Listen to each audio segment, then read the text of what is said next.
you've testified at chapel. Actually, that was when we were in the senior citizens hall, eh?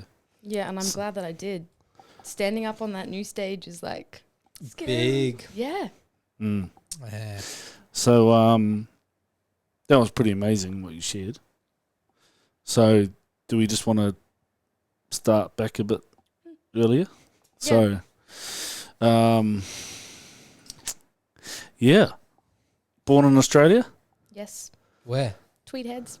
Tweed. Come on. I don't know if I've ever met someone born in Tweed. There you go. Wow. Cool.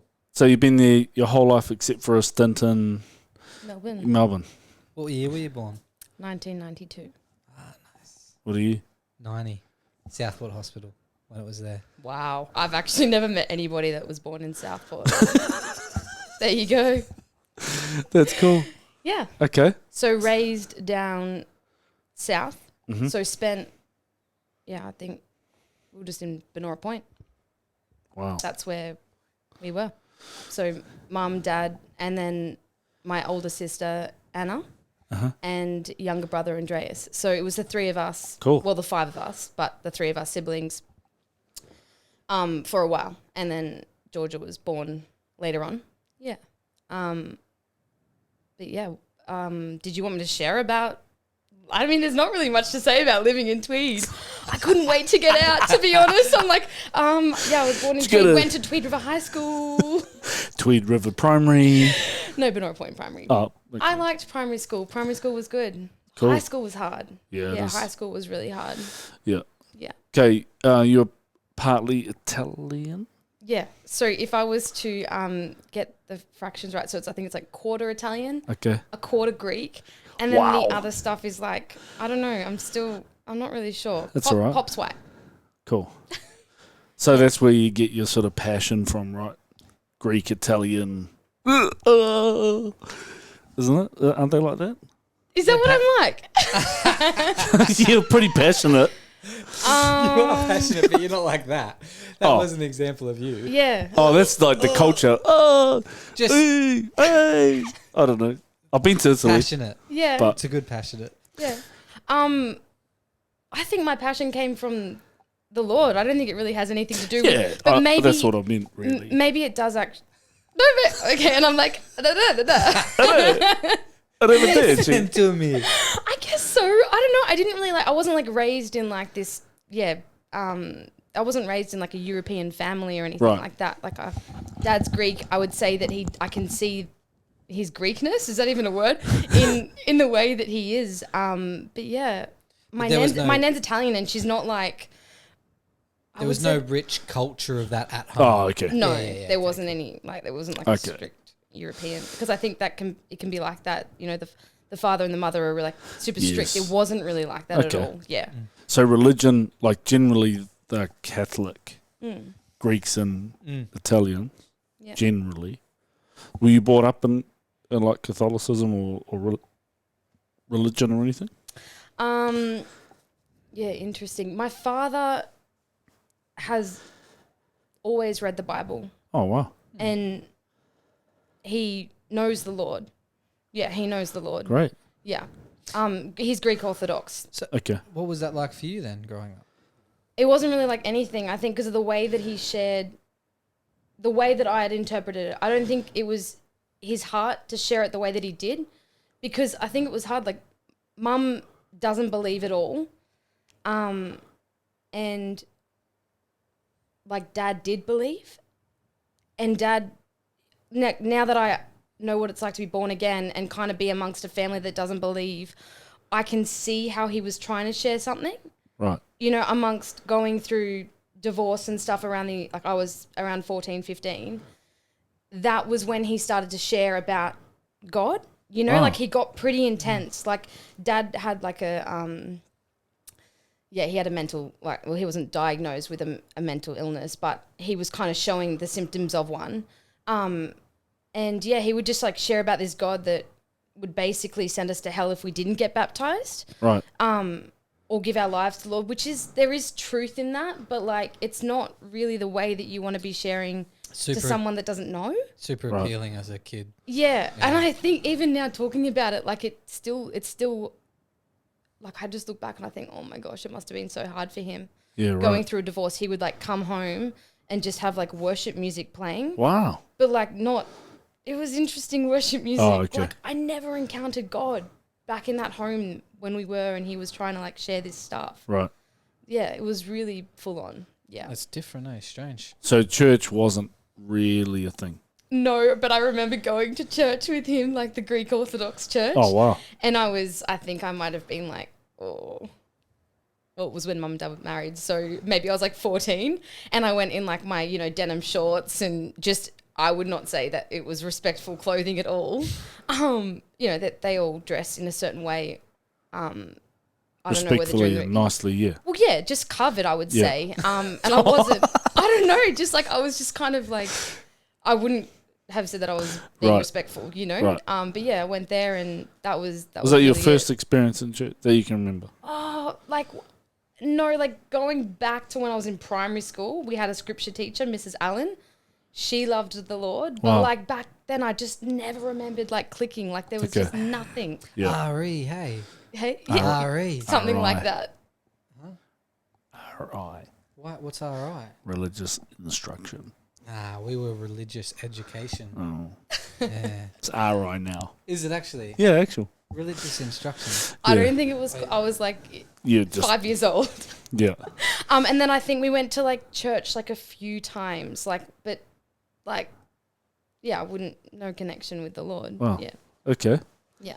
So talk us through sort of how that connection came about. Yeah. Because that's probably, that's a crucial point in your life, right? Mm. Yeah, the growing up thing, it's not, that wasn't really where it was at. No. So, in primary school, just my state, I remember being really, just really innocent, just coming out of primary school, I hung around nice girls then. I remember going through struggles when I was in primary school. And then high school, I just hung around the wrong group of people, straight up. And that definitely affected me all the way through to high school. So you think about it, year 7 all the way to year 12, hanging around the wrong people, that definitely, the scripture where it says, Marshall? Bad company corrupts good character.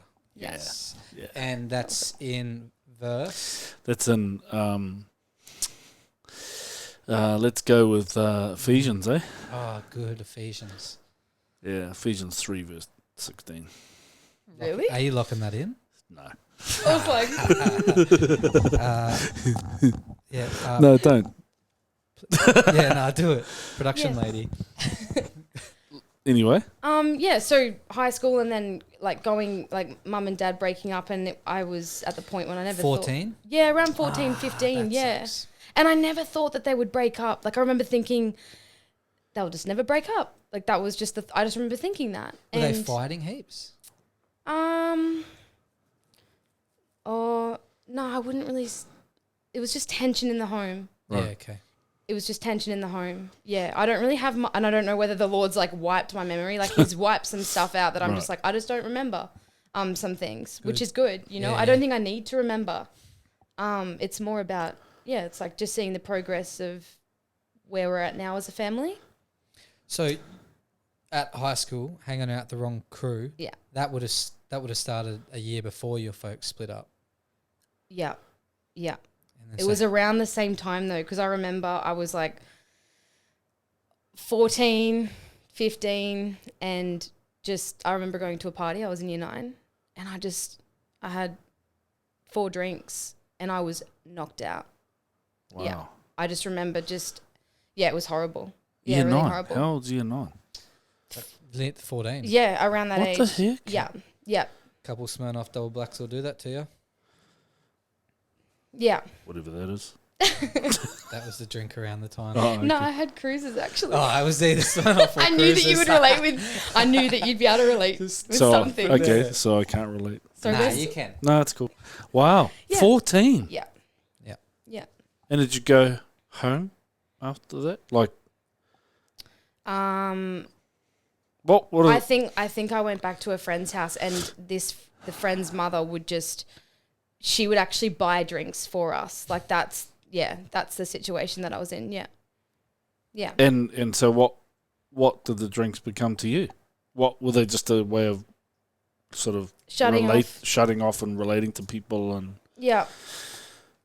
I would just do that and then just do other stupid things. Yeah, Mum. Yeah, no, it wasn't anything that we would do in our family home. Like that wasn't a thing. Yeah, no, Mum was a responsible. Like she was a good mum. Sure. Like, yeah, I think it was just more so rebellious. You know. Was it just the part of the current climate and the culture though? Because all your friends would have been drinking and partying, right? Yeah, that's what they did. That's what you do. Okay. So if I was to hang around maybe the kids that were going to church, I didn't even know where they were. Like they weren't, that was the group that I fell into and that's what I found myself doing. Right. Did you recall any church kids at school? No. Oh, okay. No. None? No. Probably not a Tweed, bro. No, but I've recently connected with a girl that she was on my bus back home to Terranora. I lived in Terranora. And yeah, she's a Christian woman and we've connected. Oh, no cool. way. From school? Yeah. How cool is that? Did you say, where were you? Yeah. No. She's like, where were you? So that sort of was the path that you got sort of set on. Yeah. Yeah. Would you call it was it a slippery slope that you just went with, like a current? Or you had to persevere at it, or it just dragged you in and away you went? Yeah, dragged me in and away I went. Yeah, full on. I don't talk about it much. Yeah. You don't have to. You don't have to talk about it. I mean, it's sort of... No, it's a testimony, you know? Like, because I'm like, wow. Like, wow. Because we all know that path, right? We've all heard that path. It's just a slippery slope to destruction. Yeah. Yeah. Yeah. Sorry, this is like, they're thankful tears. It's just like, I'm just like... Here's one I've prepared earlier. Not to go into any of that stuff, unless, of course, we want to... Yeah, you just ask away. Cool. But so was there some like hectic stuff that happened at high school? Some pretty significant negative events? Yeah. Okay. Yeah, I remember being in, like, can we speak? Go. Free. Yeah. Just, so I had I've got an older sister. She's about 18 months older. She was kind of just straight. So she's been in the same relationship since she was like 14 years old. And so I was that kind of like crazy sister. Like, and I feel like that put a barrier between us. Yeah, definitely. Right. Like she just didn't understand. And I don't even know what happened to me. Like I literally went from being this innocent young girl in year 6 to just like, you crazy. Know, yeah, year 8, year 9 was just like downhill. And I just, there's one memory that I have that I went on this boat and they were all drinking. Well, I was hanging around older people as well. Like they were 18. So I think I was like 16 or nearly 17. So they were drinking and obviously because we're on a licensed boat, I couldn't drink. But I was sneaking the drinks in. Like this is like, I was rebellious, so rebellious. And I just remember being offered, I think that's when I got offered drugs for the first time. And I remember taking this drug and being on the boat and I looked at my sister and my sister said, you're out of it. And she didn't support me in that moment. She basically got me kicked off the boat and that night was like, I don't even want to go into the details, but it was horrible. Like horrible stuff happened. Yeah, just horrible. Okay, when you say you got kicked off the boat, that's sort of not like in the ocean somewhere. No, we were in the Tweed River. Yeah, Tweed River. So there's a bay to the left and the right. Yeah, and I wasn't the only one that was doing that. There was a few other underage drinking. What do you mean kicked off though? They pulled up to the bank and bye-bye? Pretty much, yeah. What? Yeah. But like a lot of that night has been like blocked out. There are some memories that are like, it was just like, I just remember being like, like so bad. Yeah, really bad. Yeah. And young as well, you know, young. But like mum didn't really know what to do with me either. Like here she was going through a divorce. And you can imagine like your 15-year-old daughter, like I just remember like, I know it sounds like really weird, but I was in the closet. I was hiding because I was so ashamed, you know, like, and she's like, what are you doing? Like, what are you doing with yourself, kind of thing? Because her siblings have all gone down that road, and my mum never took drugs. But it's sort of like it's sort of like a question you ask as parents, like what are you doing? Yeah. I mean, what are you doing, man? Yeah. Well, See, but also, like, the thing is, it's difficult to explain, because if you don't go to church, if you don't, well, it's what normal. else is there, right? Huh? What else is there? Well, that's it, and that's just normal. That's what you do. Okay. Even like if we drive down to Burleigh right now, what are people doing? Yeah, they're getting loose because they have to go to work tomorrow. And what else is there? Yeah. So, and for you, what else is there? Yeah, it's standard. But the reason why I'm saying that is because it's good for young people, especially young people in our community, to hear that it is a slippery slope. It doesn't. It's not like you have to make these massive, terrible decisions. You just go with the flow. Wow.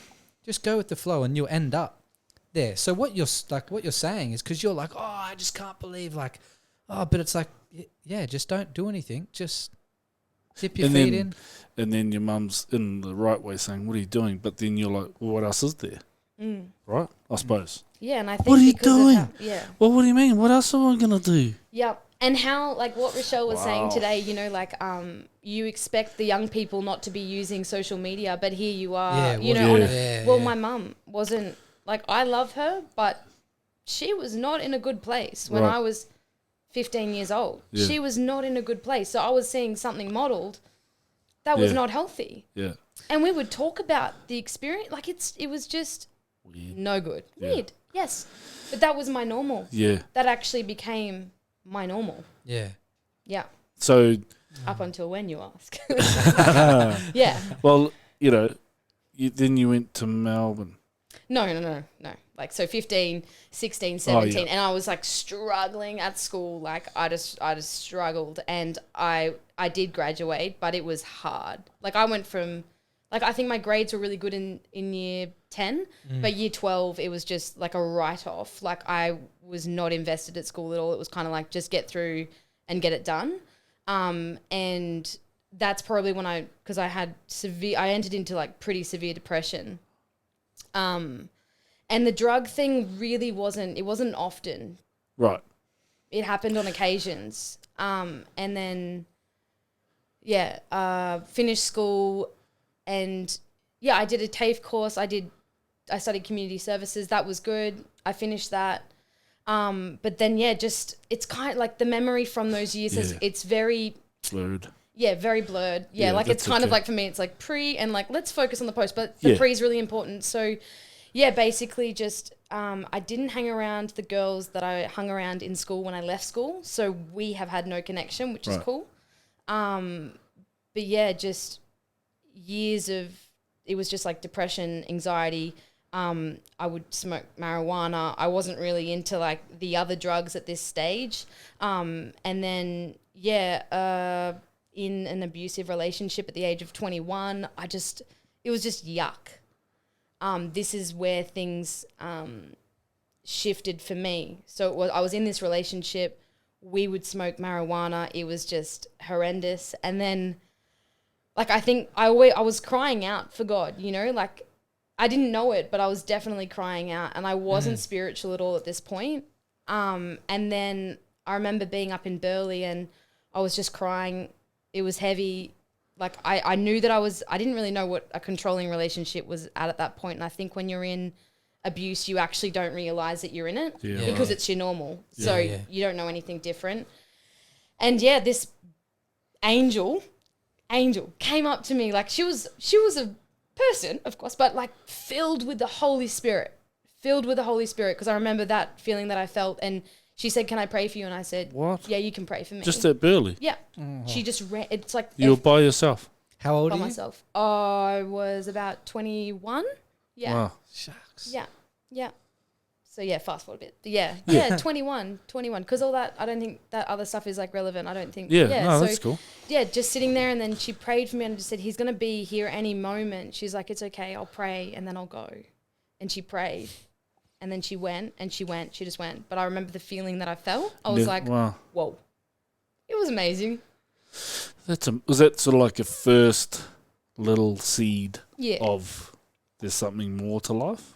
Yeah, Or- I think so. Okay. Yeah, I think she had a lot of hope because she was filled with the Spirit. So I think I might have latched onto that without realizing. And within I think like 2 to 3 weeks, I got out of that relationship. Like Wow. that was crazy because I remember being at work. I worked for Mantra and I was on the front reception, and I remember having like anxiety attacks because of how he was treating me. It was horrible. And I had the courage to leave that situation, and then I started a new job. I just felt to wipe everything that had any kind of attachment to him. Yeah. And I started working in hospitality because I love hospitality. Dad had restaurants, and it's just Wow. like, it's See, actually see like, there. See? it's in my blood, you know. Yeah, I like just love Dad it. had Italian restaurants, and I know he's not the Italian one, but Greek Yeah. restaurants. Greek restaurants. Yeah. And Oh, it was the best. did he actually have Greek restaurants? Yes, he had. No, it was like a seafood. And you said you're Good. not, well, we're not big on the culture, but Oh yeah, no, I We're guess Like not, it's we're not a big on the stereotype. culture. yeah, stereotype. It's Like pretty stereotype. your mum's Italian, makes pizza and pasta. Yeah. Your dad's Greek, We had a owns chain a restaurant. of Italian restaurants and Greek restaurants, and My the family was around every Sunday, but we weren't really rich with the culture. Okay, maybe we were. Okay, we were. And Start like, again. yeah, my grandpa would have like Greek nights actually. Dude, There this is a is couple what we within were our talking- community that knows my dad and his family. Yeah. Yeah, we got to the truth anyway. Yeah, okay. All right, There was far out, yeah, man. like plate smashing and stuff. It's a good way to get your Sorry, it's just normal. It's just my normal. You come over mine for dinner. How come you haven't smashed any plates yet? I don't know. Why is no one smashing plates? Oh, that's so funny. Yeah, Okay. cool. Yeah. Okay. So yeah, Sorry. yeah, true. Maybe. Pretty passionate. So bowed from Mantra. Yep, and then started working at a cafe down the road, and that's where I had my second encounter, and that was with Georgia. She was just a customer, Oh yeah, and then she just Well, which Georgia? Georgia Leonard. Pete and Mel's daughter. Oh, cool. Yeah, Yeah, random. yeah. Well, Initially. random at the time. Yeah, What happened? we just she just Ordered a saw coffee. that the Lord was after me, and she's Sick. just super onto it. Like she just has her life surrendered to the Lord. So it's just like me now. If I was to go out, you just share the gospel with someone. Yeah, but she just, I don't know, Yeah, that's drew cool. interest because like Jesus, he was moved with compassion. She Yeah. was moved with compassion Yeah, for yeah. me. She could see, obviously it was probably evident to her that I was in a wrestle. Like even at that point, I probably felt really free because I just got away from everything. Sure. But yeah. You mentioned depression. Were you clinically diagnosed? Well, when I was 18, I missed all that. Yeah. When I was 18, I was in the psych ward at Tweed Heads. Really? Yeah. So I Would you had classify yourself as an alcoholic as well, or? I mean, I wouldn't say that I was an alcoholic because Okay. I wasn't like drinking like every single day. Like I never drank during the days. It was Okay. more like binging maybe on a Friday Weekends. night or a Saturday night, Okay. which is definitely not okay. But Wow. I don't know. Was the Far psych ward out. because of a decision that you made? You tried to do something? There was 2 times that I went in there involuntary and then one voluntary Yeah. admission. And I remember being taken in. It was like there was some horrible memories, but Wow. yeah, I had suicidal tendencies, so I just wanted to go. And the ambulance came, they took me in, and yeah, so I was going into a psych ward at the age of 18 there was people in there like drug-induced psychosis. Like at this Yeah. point, at 18, I was just like, yeah, it probably wasn't the place for a 18-year-old depressed girl, and they actually put me into the high dependency unit because I was already in there previously and I came back, and the nurses that have been working there have been working there for years. A lot of them have lost their passion. Yeah. So they don't really I don't think they saw me. And I remember I didn't want drugs. At this point, I did not want drugs. I just wanted a resolution. And I remember like 3 men, like, yeah, that's right, I'm pretty strong. Nah, three men hold me down and like put this drug into me that just whacked me out. Yeah, yeah. And I'd been seeing a psychologist and everything like that. So there was still like there was progress happening, but it was just some really bad experiences that did take place. And yeah, I remember going in and she was like, oh, she's like way too anxious. Chuck her over to the high dependency unit. And I was in there with some like psycho. It was just like, you know, but I remember being in there and I thought, I can't speak like these drugs because they just put you on drugs. I can't speak. Like I was so drowsy and I just was like, yeah, I cried out. Like it was probably, you look back and you think, yeah, God's definitely hearing my cry, you know, like even when we don't say like, I give you everything, he's still like there, you know? And I remember just like, oh, I just don't want to be, like I was high on these drugs that were legal. Yeah, they were legal. And I was like, I don't want to be in there with all the doctors because you had like the doctor and then all the student doctors as well. And I was like, I don't want that because I was so exposed, you know? I was just, it was serious. And then, like I remember they gave me the drugs anyway and I was knocked out. And then this one nurse came up to me and I said, I cannot take these drugs. I just need to speak to someone. I want to get out of here. I need help. And she was like into like natural therapy and stuff. So she started speaking to me about herbs that would help depression and natural remedies. And That's she was the one that stopped everything. So wow, I didn't take any more of the drugs. I sobered up because I was like high off this medication. And then, I was able to get out. But maybe, yes, diagnosed, to answer your question after all of that, diagnosed with depression and anxiety. Totally. And then you get into that relationship, which actually probably created more anxiety and fear and all that. Yeah, and I was 21. He was 31. Yeah. Yeah. Wow. Mm. Yeah. It's an interesting... So you're vulnerable, you know. I don't know, that maybe preyed on you, you know, vulnerability. Yeah. Wow. Yeah. Man, but no one could stop me. Like Mum was like, this is not good. This is not good. But no one could stop me. No one. No. It's an interesting thing for a young person, like at high school, to start taking drugs and drinking and doing things because you're trying to fix something. You're just trying to get something, trying to feel good, trying to enjoy life. You don't even know how to enjoy life. You don't even know how to think about life. You're just getting by. You have minimal control of your day. Minimal control, I guess it's probably an aspect of having control, and then that control that you start to take for yourself actually develops all the stuff that you're going through. Yeah. The anxiety and the crap. So what you're exchanging, what you're giving of yourself to get a little bit of control of the feel good, you're trading for anxiety, depression. That's crazy, hey. Oh, it was messy. And I think about it now and I'm like, wow. Because the thing is, the Lord and I were meant to be together from the very beginning. Sure. Because we weren't, there was a gap there. And I would fill it with whatever it was. Yeah. Because we are designed to be in relationship with him. Come on. Yeah. So I wasn't in relationship with him. And like I was like, oh, there's some normal people, you know, like they can kind of just like abide and like, you know, go with the rules and stuff.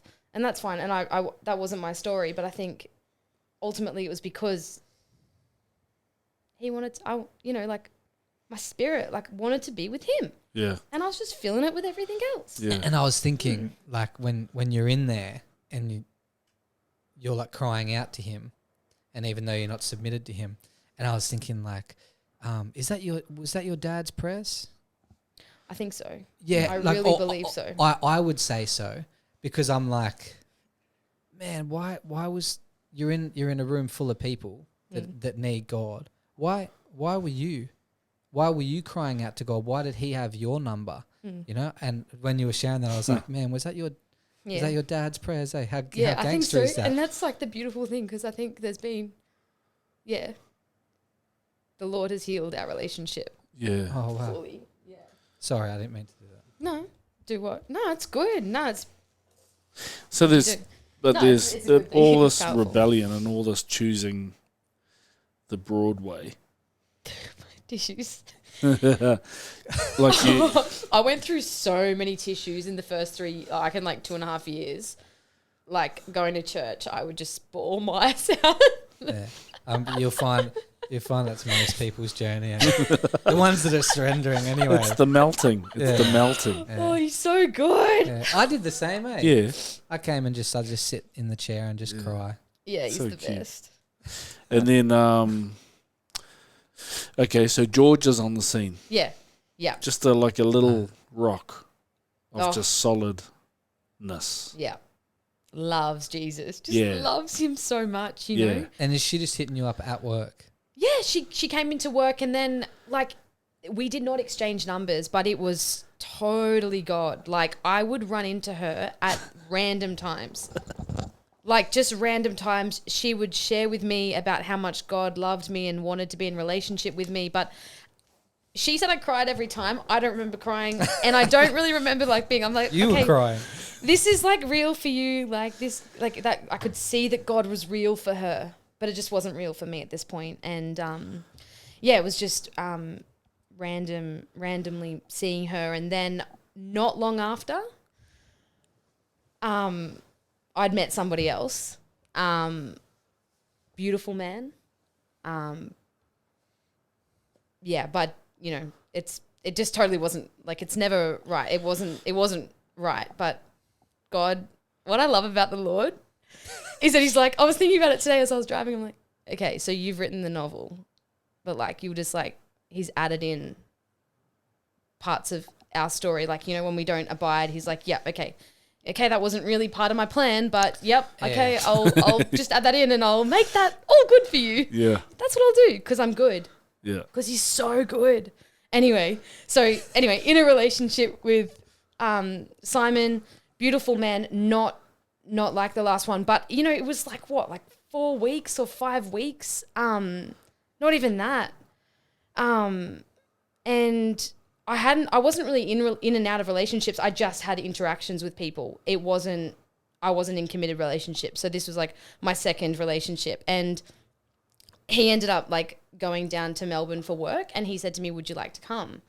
And I was like, "Well, I've got really nothing up here, so why not?" And I went down there, and yeah, it was just messy for basically the time that I was there with him. Like, it was just not good, you know.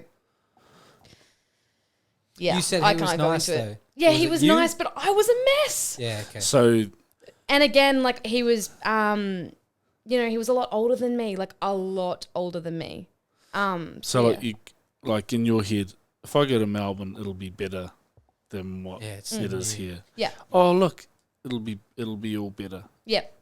Pretty much. Yep. Which So- is sort of what a lot of people like to think for a reset, right? If I get out of here, it's the environment, and I go somewhere else, it'll be better. But it's just the same, right? Yeah, but we can, because then you encourage people to move away from everything, to get Yeah. away from it. But if it's not resolved, Yeah. you're the common denominator, Yes. Yeah, yeah. right? Who's always at this accident? Yeah.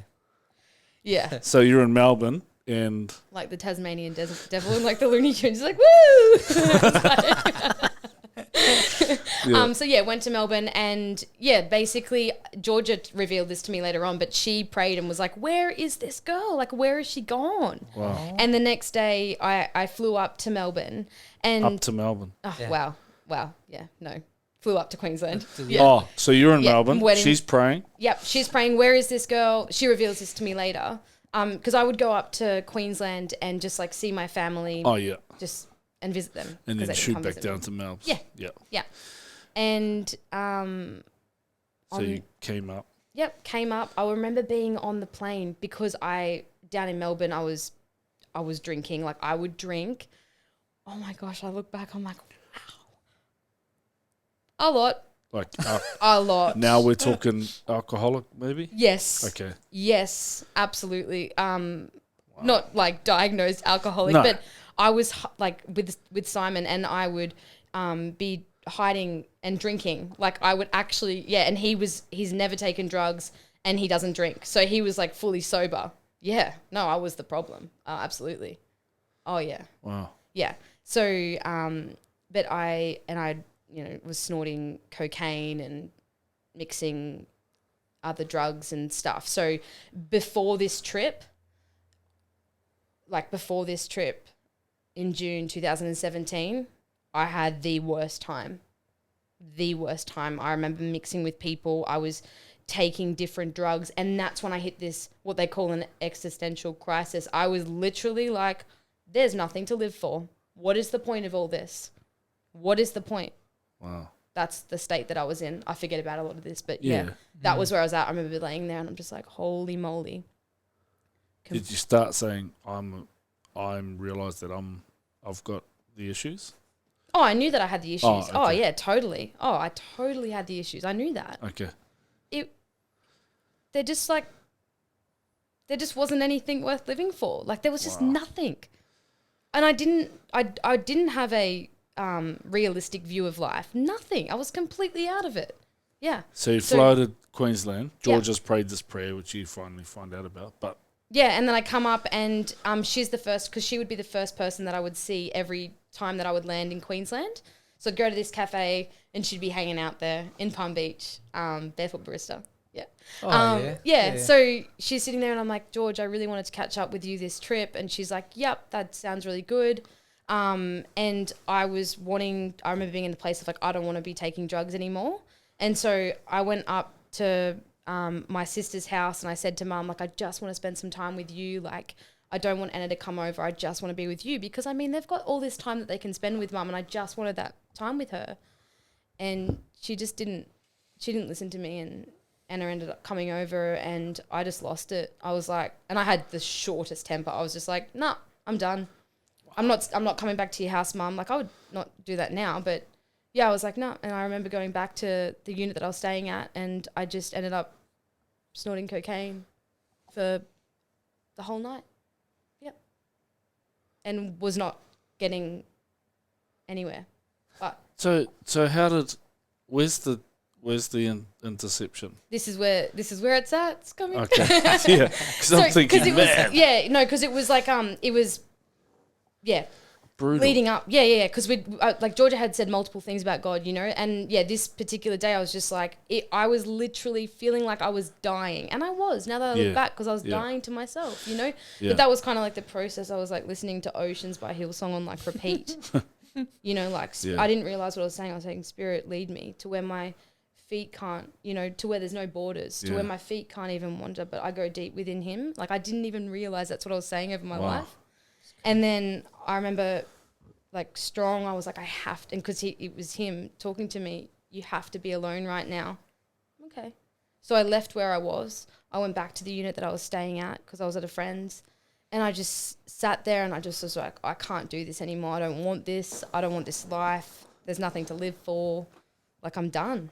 I'm totally done. And I went through my phone and I called the abusive ex-partner, and I remember speaking to him and I got off the phone. I was like, that is not what I need. That is not what I need. And then I had George's number in my phone and I had never called her before, never messaged her. And I called her and I said, George, I need to talk to you. Because I knew, like, even though I didn't want this life, I knew that there was something more. Like, I've always felt it because there's already a seed in there, and the seed that the Lord plants inside of us it's powerful. You know, like, it's powerful. So, yeah, she dropped everything and came around within, like, you know, a very short period of time. It felt like 20 minutes. Around that time. And yeah, she just sat there and she listened to me, and she was just there. She just listened. You know, she just listened. And then she said, I can't do anything, Claudia. I can't help you. I'm like, okay. Jeez, that's what she said to you? you? I'm like, oh, good friend. But she said, I know someone that can. And I was like, okay. Oh, man. Okay, this is that guy that you've been speaking about. That wasn't real at that point to me. I said, what is it? What do I do? Like, what do I do? She just said, she's like, really? You serious? Like, I wasn't prepared for this. Let me go fill the bath up so that we can baptize you. No, like it was, I just said the prayer and like that changed everything. So she said, you got to give your life to Jesus. Just give your life to Jesus. And I gave my life to him there in that moment in my desperate state. Like when it says, come as you are, he really means that. Yeah, he really means that. Yeah, he took me in. He totally took me in. Yeah. Wow. In a little unit. Yeah. Wow. No lights. No lights. No worship music. Yeah. Maybe oceans. Yeah. Yeah, it was powerful because I remember like everything changed. Hey, like it was like, yeah, beautiful. But everything changed. But you still had to untangle. Yes. Yeah. Yeah. So everything changed, Because but everything had to unravel, right? Yeah, okay. yeah, everything changed because it's like I could hear the voice of the Lord straight away. Like I remember him. It just felt like one step, two step, one step, two step, and it was really cool. And everything was like friends that I was hanging around, like the drugs, the alcohol, everything went. But then after some time walking with him, it came back in. Yeah. And that's when you realised, man, I need more sanctifying. Yeah, totally. I think it's because I remember I was still kind of snorting. This is so bad. Still snorting cocaine, and in church I remember going, but I was always confessing. I was always sharing with leaders. So yeah, I was just really open because I was open with the Lord. Oh, so after that you went back to Melbourne. Oh, sorry. Yes. Then, yeah. Oh, okay. Yeah, back to Melbourne. And then you moved up here permanently. Yeah. 2019. Yeah. So down in Melbourne, I was at a church. It was basically just like me laying flat on the ground every Sunday. And the thing is, I was very separate to the community though. Like I wouldn't say that it's nothing like how I'm walking now. Right. So yeah, I still had leaders in my life, but I didn't have the community. Right. I didn't have the Monday to Saturday, you know? And I had to walk out of pretty heavy stuff, you know? Yeah. So yeah, I was like, I'd never go up to Queensland again, like ever. But the Lord placed it on my heart at the start of 2019. I said, well, if it's of you, make a way. And it just happened. And December 2019, I moved up to the Gold Coast. And yeah. Bowed from old mate? Yeah. No, we separated, within like 6 months. Of being in Melbourne. Yeah. So the Lord intercepts, right? Mm-hmm. And births something in you, but then it's the unraveling, the breaking to remold you, right? Mm. How's that been? Beautiful. I think since coming to chapel, like it's not about chapel, but I can only like really say like that's when things like really started to shift for me. I saw my life change. Like it was changing. Like I always loved the Lord, but I was still stuck in sin. I was still bound by these behaviors. And yeah, I was at a boxing class and then I met Chloe, and then she mentioned chapel, and so I came to chapel, and that was just like 2020 was a bit rough because I wasn't in community. And then when I actually made the decision to plant myself in chapel, that's when I feel like some work really got done, and work's still getting done, you know, like it's beautiful. Like, and you've probably seen the mystery of friendship, right? Yeah. Hey. Yeah. I feel like a child. Like I'm just learning all these things that maybe I should have learned ages ago, but it's okay. Oh, dude. You know, like it's so cool though. I'm learning lessons today. Yeah. Yeah. I think we're used to the word relationship. Like, relationship. But I'm glad you said friendship then, the mystery of friendship. Because that is, like, I think about it, and I was thinking about it this morning. Like, Moses was in the desert on his own, and I was thinking about that this morning and trying to, like, correlate things. But everything in my walk that's significant is change, is people are a part of it. The people pick me up, or the people bring me back down to earth, or So we're so blessed. You're right. It's not about chapel. No. It's because chapel is just people. Yeah. It's about the relationships that you have. And, you know, probably, maybe I'm putting words in your mouth if I am, you can look outside and look at chapel and say, oh, that's not my people, because it doesn't fit our stereotype or what we think. But God places you in what you need, right? And the mystery of that is just, I think, is beautiful. Yes. Yeah. And look at you now. I mean, you're really part of the family. Yeah, Marsh, I'm like surprised that you haven't brought up the green Doc Martens. Yeah, I thought I'd put that to bed and bury it. Like, Oh, you did? yeah. No. I always remember her coming to the school at Broadbeach, you know, jumping left to right. Ah, yes. Yeah. And I always thought she had green Doc Martens. For some reason, I just saw you wearing green Doc Martens. Did you ever have any dogs? I actually, no, I did. Yeah, I went through a massive cull. I just got rid of all these clothes. And it was just like, yeah, the docs go as well. Yeah. I actually had to call somebody in and like I said, okay, all right, there's some things here. I know that there's still clothing pieces that need to go, but I'm not being, I'm holding on to them. So can you please tell me what needs to go? Cool. And it was just like, yep. So because I just felt like everything Because I remember needed when to go. Claudia came to chapel. Yeah. And, and just seeing now, just the transformation. Change. So it's so good. How's you inviting people into your house to do that, though? How good's Totally. that? Oh yeah. How sick's that? Yeah, I look back and I'm like, oh wow, like, yeah, I invited him in. I just want him to take over. Like I trust him with my life, Yeah. and Awesome.